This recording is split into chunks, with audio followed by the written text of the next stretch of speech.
ยังจะนำប្រៃចេញមកប្រឡ័យស្នេហានាំយកនាងសេដាចេញពីព្រះរាមបានហើយសងនាងវិញមកសងនាងវិញមកយ៉ាងអើ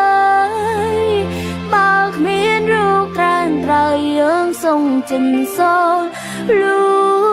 កស្រីរឿងស្នេហាមិនមែនធម្មតាអាចធ្វើឲ្យមនុស្សវង្វេងអាចធ្វើឲ្យមនុស្សឈួតម្នាក់ឯងព្រោះរឿងស្នេហ៍ព្រាមដូចយ៉ាងពងរត់ស្នេហាអង្គសត្រាត្រឈឺរិញរៃដោយកំបិតចាំងប្រឡ័យពុះហើយបេះដូង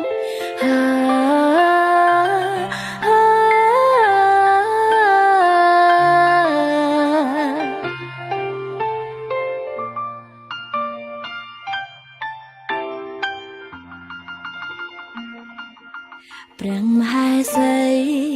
រូបចរណៃស្ងួនជាបេះដូងអូនមិនអើយបងឃ្លាឆ្ងាយទៀ